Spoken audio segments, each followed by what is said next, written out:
उत्तराखंड में नए मुख्यमंत्री के चेहरे को लेकर सुगबुगाहट। मुख्यमंत्री पुष्कर सिंह धामी सहित 2 अन्य भाजपा नेताओं को केंद्रीय नेतृत्व ने बुलाया दिल्ली। हरीश रावत ने खुद को कांग्रेस पार्टी से निष्कासित करने की मांग की। हरीश रावत ने कहा कि मैं भगवान से प्रार्थना करता हूं कि कांग्रेस पार्टी मुझे पार्टी से करे निष्कासित। उत्तराखंड में कांग्रेस की हार के बाद कई दिग्गज नेता एक दूसरे पर फोड़ रहे हार का ठीकरा। कांग्रेस में गुटबाजी की बात कर रहे हैं हार की बड़ी वजह। सोशल मीडिया पर सक्रिय हरीश रावत ने धामी की धूम नाम से चल रहे पेश के खिलाफ दर्ज कराई आपत्ति। धामी की धूम पेश से मेरे खिलाफ हो रहा दुष्प्रचार। मुनस्यारी मिलम सड़क निर्माण में चिनूक हो रहा मददगार। हेलीकॉप्टर के जरिए भारी मशीनरी पहुंचाने का कार्य शुरू। अब चीन सीमा तक तेजी से बनेगी सड़क। उत्तराखंड में भी टैक्स फ्री हुई द कश्मीर फाइल्स। भाजपा शासित ये राज्य पहले ही कर चुके हैं ऐलान। उत्तराखंड के कार्यवाहक सीएम पुष्कर सिंह धामी ने टैक्स फ्री किए जाने को लेकर दिए निर्देश। देख रहे हैं के न्यूज, खबरों का सारथी। नमस्कार, उत्तराखंडी खबरों में आपका स्वागत है। मैं हूं आपके साथ शैलेंद्र चौहान। उत्तराखंड में सीएम के चेहरे को लेकर सुगबुगाहट तेज हो गई है। नए मुख्यमंत्री के चेहरे को लेकर सुगबुगाहट तेज हुई है। मुख्यमंत्री पुष्कर सिंह धामी सहित 2 अन्य भाजपा नेताओं को केंद्रीय नेतृत्व ने दिल्ली लाया है। कौन होगा उत्तराखंड का सीएम चेहरा, इसको लेकर सस्पेंस लगातार बरकरार है। देहरादून से बड़ी खबर इस वक्त आ रही है। हरीश रावत ने कांग्रेस पार्टी से मांग की है। उससे पहले आपको बता दें कि जो चेहरा है मुख्यमंत्री का, उसको लेकर अभी सुगबुगाहट तेज है। कौन होगा उत्तराखंड का नया सीएम? पुष्कर सिंह धामी को लेकर तमाम इस वक्त बातें कही जा रही हैं कि पुष्कर सिंह धामी जो हैं वो सीएम होंगे। इस पर हम बात करेंगे, उससे पहले रुकेंगे एक छोटे से ब्रेक के लिए। आप देख रहे हैं के न्यूज, खबरों का सारथी।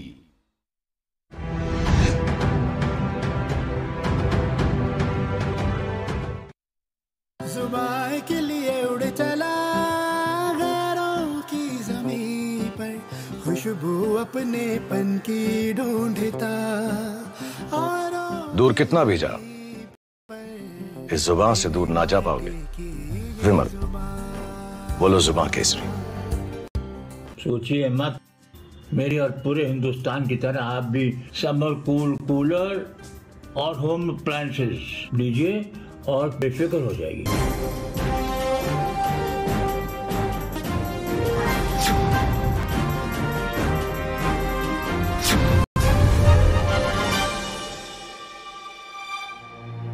सड़क से संसद तक होगा चिंतन, मैं करूंगा राजनीति का समुद्र मंथन। बात गांव की पंचायत से लेकर देश की सियासत तक मैं लेकर जाऊंगा आपको हर मुद्दों की तक।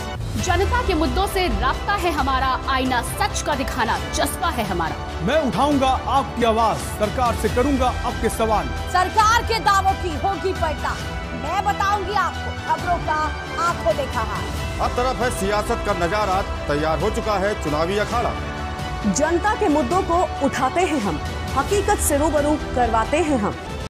मैं करूंगी सबके हक और हुकूक की बात, खोलूंगी सियासत के नए नए राज। आपकी कसौटी पर उतरेंगे खरे, हम हैं खबर सारथी। आप देख रहे हैं के न्यूज, खबरों का सारथी।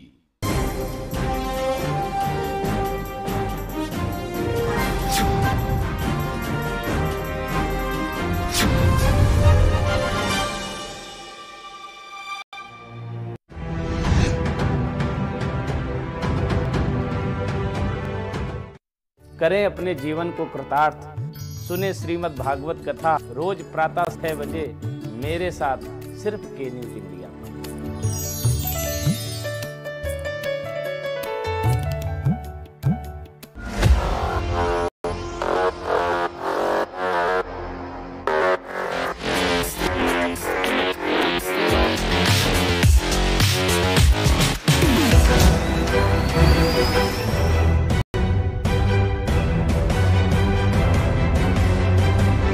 नमस्कार, अभिवादन आपका। मैं दुर्गेंद्र चौहान हूं।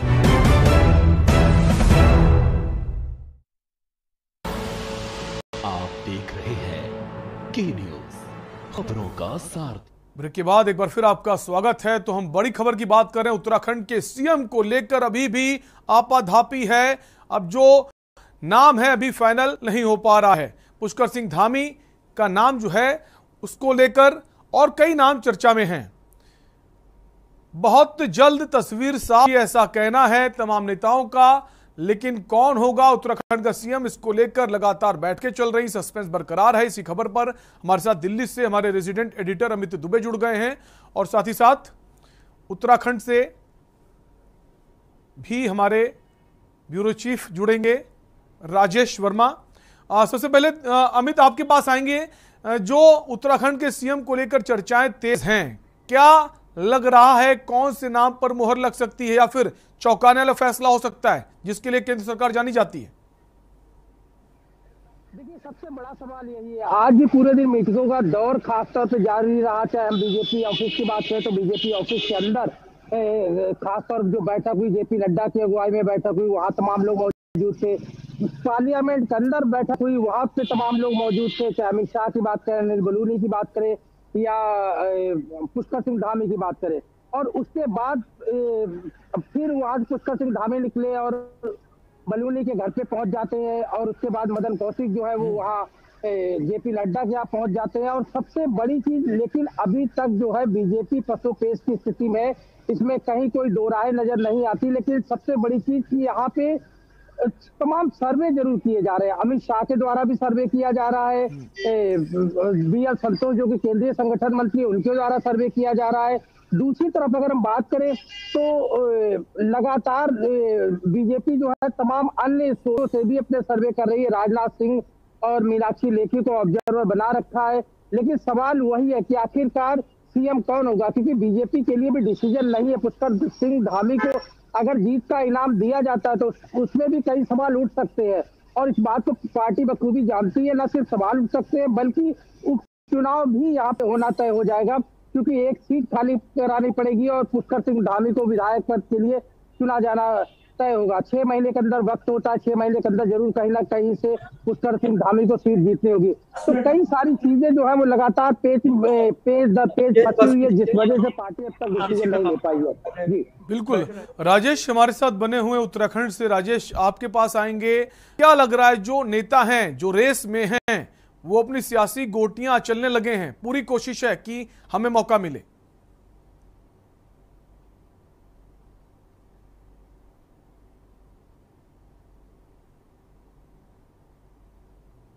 राजेश, आपकी आवाज नहीं आ रही, हम चाहेंगे आप अपने फोन को अनम्यूट कर लें।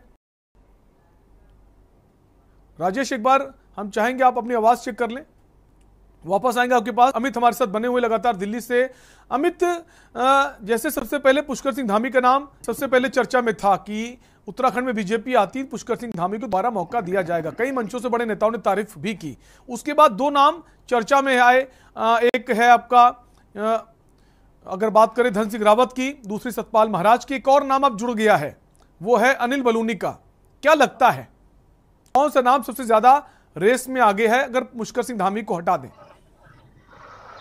देखिए, नामों की बात करें तो ये सारे वही नाम है तीनों। जबकि तीरथ सिंह रावत मुख्यमंत्री बने थे तब भी ये नाम आगे थे, क्योंकि हर कोई जानता है कि उत्तराखंड में इनका वजूद क्या है, इनका जनाधार क्या है, जातिगत आंकड़ों को किस तरह से ये लोग साधते हैं। तो इसमें कहीं कोई दो राय नजर नहीं आती है कि जब तीरथ सिंह रावत मुख्यमंत्री बने थे तब भी ये नाम आगे चल रहे, तीरथ सिंह रावत का नाम आया। जब पुष्कर सिंह धामी मुख्यमंत्री बने थे तब भी ये नाम लगातार आगे चल रहे थे। लेकिन बड़ा सवाल यहाँ पे ये है कि पुष्कर सिंह धामी चुनाव जीत जाते तो यूपी की तरह स्थिति होती, यानी पुष्कर सिंह धामी का मुख्यमंत्री बनना तय होता। इसमें कहीं कोई दो राय नजर नहीं आती योगी आदित्यनाथ की तरह। लेकिन क्योंकि पुष्कर सिंह धामी चुनाव हार गए हैं तो अब जो है पुष्कर सिंह धामी के हाथ से गेंद जो है वो निकल चुकी है, उनके पाले से गेंद निकल चुकी है।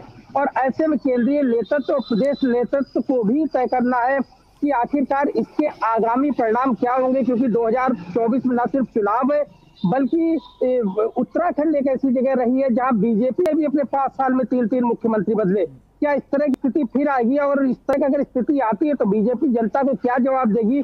पिछली बार जो डैमेज कंट्रोल जिस तरह से हुआ, ये बात बीजेपी बखूबी जानती है और यही बड़ी वजह है कि लगातार इसे लेके चिंतन मंथन का दौर जारी है कि आखिरकार कौन यहाँ पे सीएम बनेगा, किसे बागडोर दी जाएगी।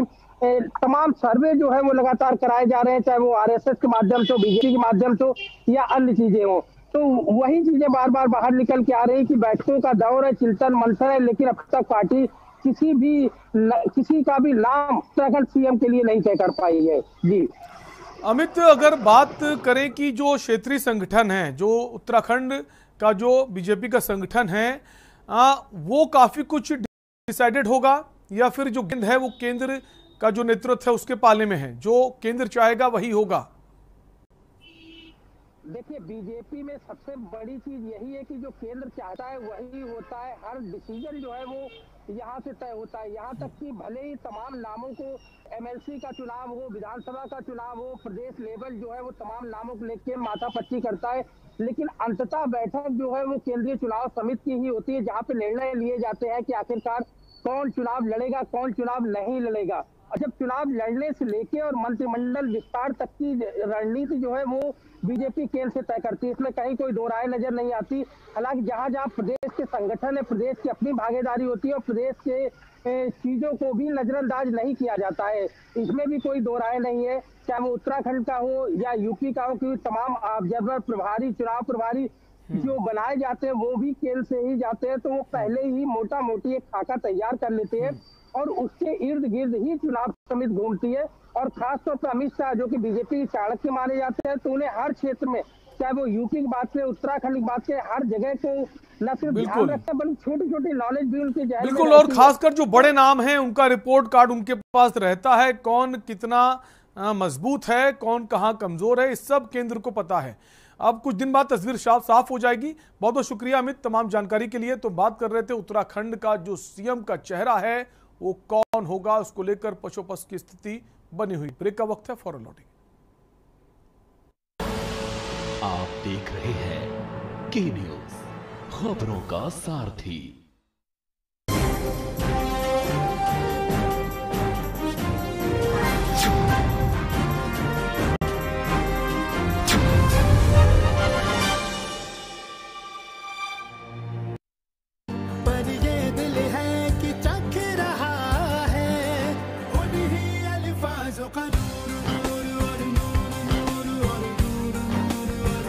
दूर कितना भी जाओ, इस जुबान से दूर ना जा पाओगे। विमल, बोलो जुबान केसरी।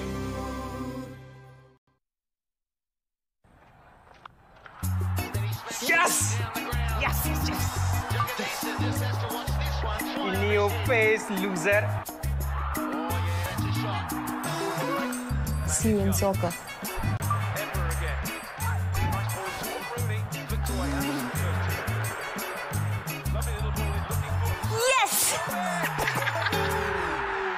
जी हाँ, predict cricket and football results and win cash only on Sky 247, anywhere, anytime, 24/7 entertainment only on Sky 247. Asshole. Download the Sky 247 app today. This game involves an element of financial risk and may be addictive. Please play responsibly at your own risk. आप देख रहे हैं के news, खबरों का सारथी। Break के बाद एक बार फिर आपका स्वागत है। खबर देहरादून से है। हरीश रावत ने कांग्रेस पार्टी से मांग की है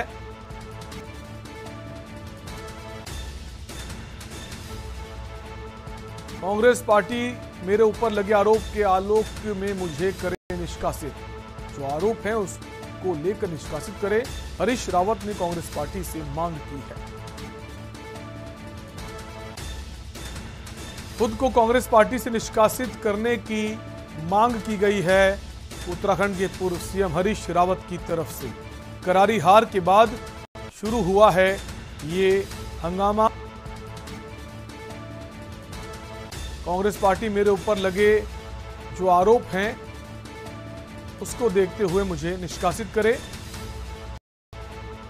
हरीश रावत ने खुद ये मांग की है। चुनाव हारने की जो जिम्मेदारी है वो खुद हरीश रावत अपने ऊपर ले रहे हैं और खुद का निष्कासन की मांग कर रहे हैं।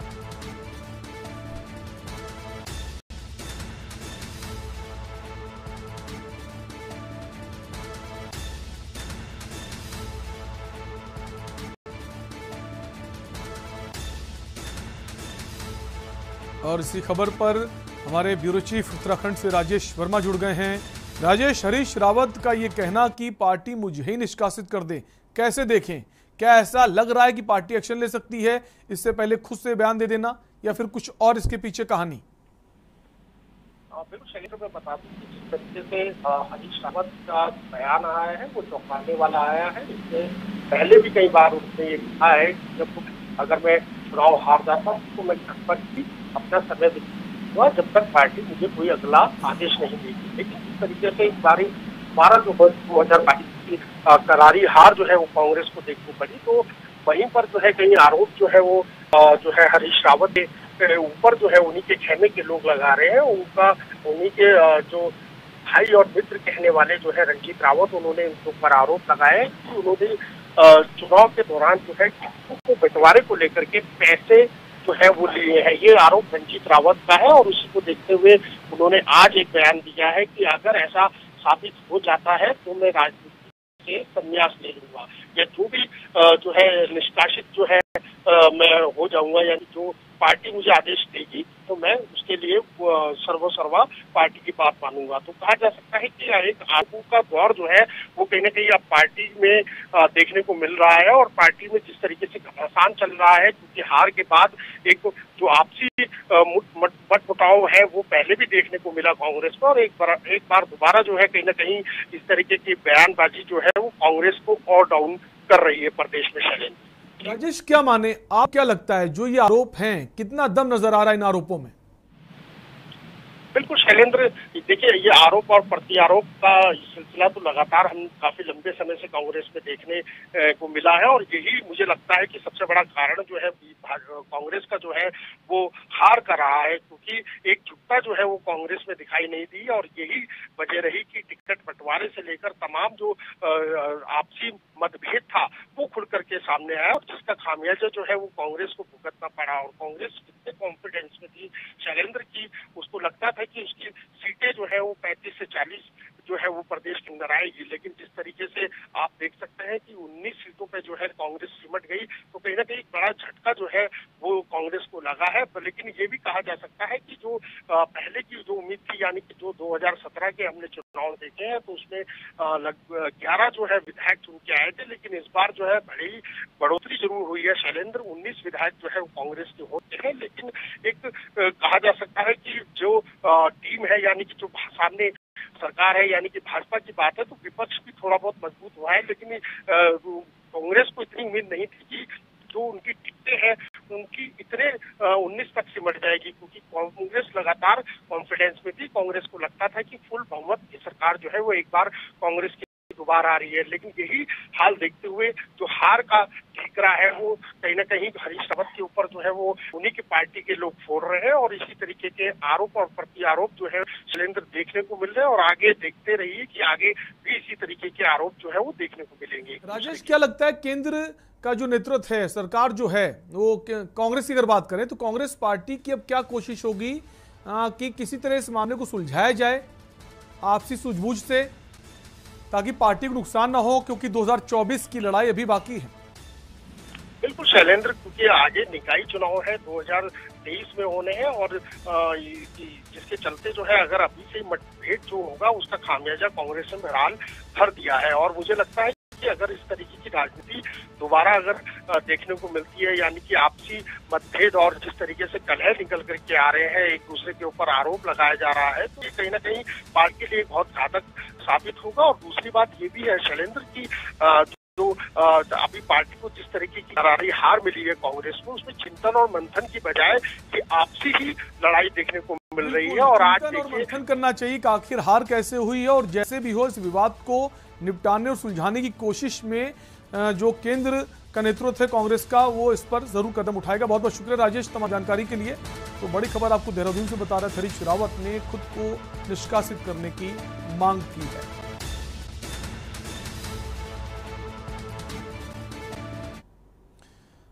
उत्तराखंड में विधानसभा चुनाव के परिणाम एक बार फिर भाजपा पूर्ण बहुमत के साथ सरकार बनाने जा रही। कांग्रेस की हार के बाद कई दिग्गज नेता एक दूसरे पर हार का ठीकरा फोड़ते नजर आए हैं, जबकि पूर्व मुख्यमंत्री हरीश रावत भी अपनी सीट बचा नहीं पाए। दिग्गजों की माने तो प्रदेश में एक बार फिर कांग्रेस की गुटबाजी हार की बड़ी वजह बनी। मंगलौर में काजी निजामुद्दीन के आवास पर पहुंचे प्रतिपक्ष नेता प्रीतम सिंह ने कहा कि उत्तराखंड की जनता ने भाजपा पर ही अपना विश्वास जताया और कांग्रेस को विपक्ष में बैठने का मौका दिया। कांग्रेस की चुनाव में कई खामियां रही हैं, जिसका होली के बाद मंथन किया जाएगा। मैं समझता हूं कि हमारे तमाम साथियों को जो है मीडिया के प्लेटफॉर्म के माध्यम से अपनी बात नहीं कहनी चाहिए। हमारे प्रभारी ने कहा कि होली के बाद हम प्रदेश की समीक्षा बैठक आहूत करेंगे और सभी साथी उस बैठक में अपनी बात कहेंगे। नहीं, देखिए, चुनाव से पहले और चुनाव के दरमियान जब हम लोगों के बीच में जा रहे थे तो लोगों का अपार प्यार स्नेह आशीर्वाद कांग्रेस को मिल रहा था। ऐसा लग रहा था कि लोगों ने डबल इंजन की सरकार को नकारने का मन बना लिया है। लेकिन जब ईवीएम खुली तो उत्तराखंड के लोगों ने फिर से एक बार भाजपा की सरकार बनाने का काम किया है और कांग्रेस को विपक्ष में बैठने का अवसर दिया है। और जहाँ तक हार का प्रश्न है, इस पर हम चिंतन और मनन करेंगे। जब बैठक होगी तो उसमें ही जो है कई कारण उभर कर के सामने आएंगे और उस समीक्षा के बाद हम एक नया रास्ता जो है प्रशस्त करेंगे। का निर्णय वो तो सराखों पर है, अब किसको जनता मैंडेट देती है, उनको क्या चीज़ अच्छी लगी। लेकिन हम लोग कांग्रेस पार्टी आर्थिक नीतियों पर राजनीति करती थी और करती रहेगी। हम जनहित के विषयों को जनता के बीच में लाने का काम करते रहे हैं और करते रहेंगे। और रहा सवाल कि ठीक है कि ये कुछ दिनों का एक फेज़ है कि केंद्र सरकार या राज्य सरकारें दूसरी पार्टियों की बन रही हैं। जनता ने कांग्रेस को एक विपक्ष के रोल दिया है, कांग्रेस उस रोल को फिर निभाएगी। लक्सर के भोगपुर क्षेत्र के सैकड़ों लोगों ने स्टोन क्रशर स्वामियों पर वन विकास निगम के पट्टे से किए जा रहे खनन की सामग्री को नहीं खरीदने का आरोप लगाते हुए भोगपुर शाहपुर मार्ग पर जाम लगाकर प्रदर्शन किया और निजी पट्टों वालों के खनन सामग्री के वाहनों को भी रोक दिया और धरना देकर आंदोलन शुरू कर दिया। आंदोलन कर रहे लोगों का कहना है कि स्टोन क्रशर स्वामी वन विकास निगम के पट्टों से की जाने वाली खनन सामग्री को घटिया आदि बताकर खरीदने से खुद इनकार कर रहे हैं, जबकि निजी पट्टों से खनन की जा रही सामग्री को खरीद रहे हैं। हमारी ये मांगे हैं जी, हमारे एक तो सरकारी घाट चले पूर्ण रूप से, और दूसरी मांग है कि ये मत्स्य पालन के नाम पे जो पट्टे कराए गए हैं वो अवैध खनन कर रहे हैं। बिल्कुल खुला खेल चल रहा है पोगलैंडों से। अब मत्स्य पालन की परमिशन 3 मीटर की होती है और आप सामने आपके पोगलैंड चल रही है, पूरा 20 फुट खोद रही है, 6 मीटर खोद रही है। और मत्स्य पालन में एक रूल हो रहा है कि चारों तरफ की 4-4 मीटर की मेड़ बनाई जाए। उसमें जाके आप देख लो, ना तो कोई मेड़ है ना कुछ है, मेन रास्ता है किसानों का, उधर से वाटर लेवल कम हो गया नलकों का। और उत्तराखंडी खबरों फिलहाल के लिए आपसे लेंगे इजाजत। देखते रहिए के न्यूज़ इंडिया। नमस्कार।